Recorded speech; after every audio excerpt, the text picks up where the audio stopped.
What's going on, you guys? Welcome back for another video. Today I have a sit down kind of educational, informative video for you all about exactly why we bloat, what exactly bloating is, and how to reduce it. Because it was something that I used to face a lot. Actually, I've had a lot of stomach and digestive issues, which I've actually seen a doctor for and kind of found out if I had certain intolerances to certain foods, but I was bloated all the time. Of course, a lot of that was back in the day as well when I was doing crazy amounts of like overeating and stuff like that. But I asked you guys on Snapchat how many of you really struggled with that. I know the main portion of my Snapchat following is women, but I think men also struggle with this as well. And a lot of you said for women, especially when you're on your period and just other random times throughout the month, you do find that you're very bloated and you would really like to hear any type of bloating remedies. So through my research and personal experience, there's only a few reasons why we bloat. What I've broken it down to is, first of all, overeating, just going completely crazy and completely stuffing yourself. You'll notice, of course, that your stomach tends to look distended and you just feel really gross. Secondly, for women, when you do get on your period, you know, same thing happens. Your stomach tends to get a little bit bigger. You feel just really crappy.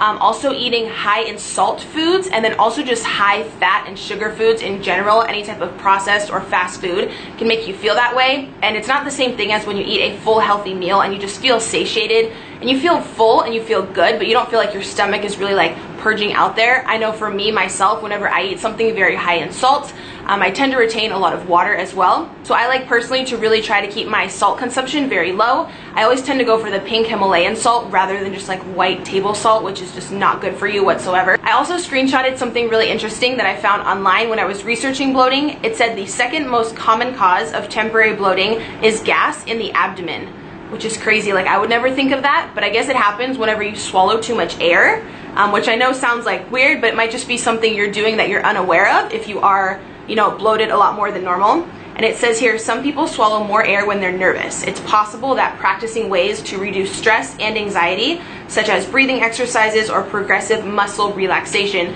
may help reduce excess gas and bloating. And also some other reasons why we bloat just in general is water retention. I think that's the main one that a lot of us know, but actually drinking an excess of water. I like to have mine with apple cider vinegar and lemon. I'll go into my little routine here in a minute.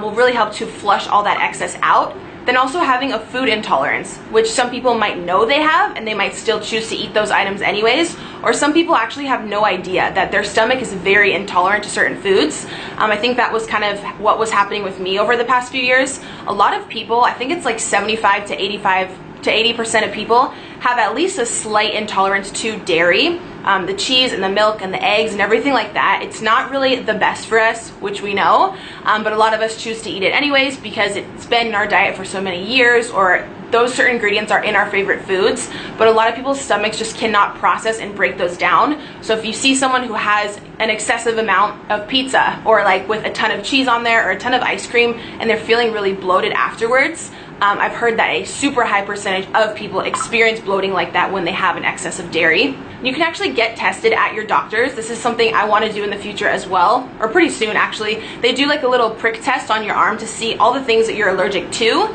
And sometimes, especially in the past when my stomach has been hurting so bad, I really have wanted to narrow it down and see if I do have like a slight intolerance or if I'm just completely dairy intolerant. I know I did recently add like egg whites and stuff back into my routine, and I've been feeling okay, but I'm curious to know if I have like a specific allergy or intolerance to it. So if you eat a lot of dairy and you're constantly feeling bloated, be sure to definitely check that out. So personally, it took me a good 3.5 days to severely reduce the insane bloating that I had last week, like I said, when I started my period. And a lot of you just wanted to know what exactly I did to get my stomach completely down from looking like super distended and just feeling uncomfortable. So I'll walk you through specifically what I did for those 3 days consistently and straight to reduce all that stomach inflammation. So day one, when I started my period and I was feeling the most bloated, I made a promise to myself for the next few days to only drink water. Nothing but water with lemon and like this little concoction I'm going to show you. This is something I do on the regular anyways, but I notice as well that it really does help with the bloating. So every morning I'll have 8 to 10 ounces of water with some lemon juice. This is just the Italian version I got from like Ralph's or something. It was like $5. And then I have 1 to 2 tablespoons in it of the apple cider vinegar. This one is from Thrive Market. I've shown it before. You can get them at the grocery store. Just make sure it says with the mother, so it has all those healthy natural ingredients at the bottom. So when you shake it up, you're getting all the benefits of everything natural in there. So I have that detox drink every single morning and sometimes at lunch as well. I'll also sometimes put in a tiny bit of cayenne pepper. You can see these remedies like all over Pinterest and stuff. They work very, very well for any type of stomach indigestion, bloating, inflammation, anything like that. A lot of people ask about the taste of the apple cider vinegar. It's really not that bad. Honestly, if you look up the benefits and how great it is for your overall health, just suck it up and down it because it's really good for you. So I have that every morning for the full 3 days. I drank absolutely nothing but water, and I drank a good gallon of water every single day, no excuses. I also cut out all salt from my diet because salt really tends to bloat you and also cause swelling, and I cut out all dairy products. All of them. As you guys know, I did recently add like some egg whites and certain little dairy products, some ice cream products here and there back into my routine. But when I'm trying to reduce the bloating and the figuring out like what your stomach intolerance is, a lot of people have a small or big intolerance to dairy products. And when I cut out all the ice cream, the cheese, the milk, my stomach bloating like almost instantly goes right down. I also did 2 body wraps within the 3-day period to really just help with tightening and firming and toning up that stomach area. You guys know I'm also going on vacation on Friday to St. Louis, and I've been doing like crunches and everything like that, but I just really wanted something to like fully tighten up that area. The wraps don't really help you to lose pounds necessarily, but they really do help reduce the appearance of cellulite, which I have a lot of cellulite naturally because that's just genetic, and they just help overall to improve your skin texture and the tightness around your stomach and like belly flab area, which I know is a major like problem area for many women.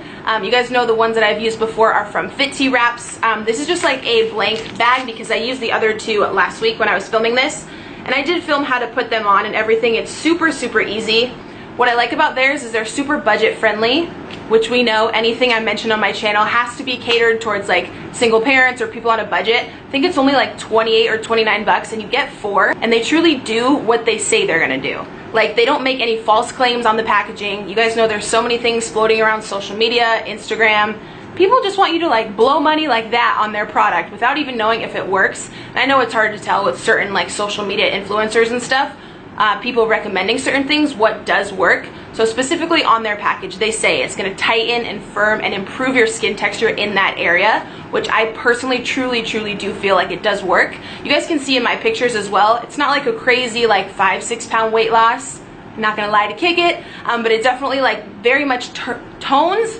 Can I talk today? Tones and firms up that area, which is specifically what I was wanting to go with, in addition to everything else that I do, like the detox drink in the morning and cutting down the dairy and salt. When you mix all this stuff up together, I can guarantee you're gonna severely reduce any bloating or stomach cramps or gassiness or indigestion that you do have. The Fit Tea Wraps are already super affordable if you guys want to try them, but I will leave an additional 15% off down below for you, so that'll all be in the down bar. So I also cut out Brussels sprouts, cabbage, prunes, anything that's very starchy, that's a starchy fruit or vegetable, because those can also cause gassiness and that extra air in your abdomen, therefore leading to bloating. So for that full like 3.5 day period, I completely had that out of my diet as well, which I feel like really did help in the appearance of my stomach kind of going back down to normal and looking thinner and tighter.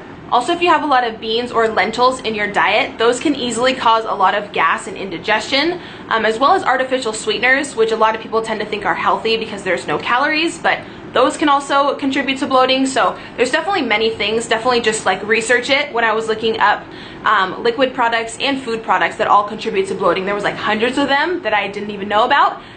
So if there's something that you constantly have in your diet and you're definitely just feeling more bloated or a more distended stomach over time, be sure to look that up and see if you have any type of intolerance to it, or just try like eliminating certain things for like a good 4 to 5 day period. Try completely taking dairy out of your routine, just seeing how you feel. If you've eaten the same diet, say for 15 or 20 years, you might not even realize that there's a problem. Say you completely take dairy out of your diet, and you just feel so much better, more mental clarity, more energy, and you know, you're not bloated whatsoever, then you'll know that something like that was the problem. So I would say just really like target out certain things and just take them out for probably like a good week to really see how you feel, and I guarantee you're gonna see a change in your stomach. Also, to make sure that you are getting adequate fiber into your daily food intake every single day. You can get this in so many ways. There's fiber bars, plenty of fiber in certain foods, and I personally take a fiber powder every day mixed in my morning water or morning shake, and it really just helps to help your digestive system go to the bathroom easier and get rid of all the toxins, get all the gross stuff out of there,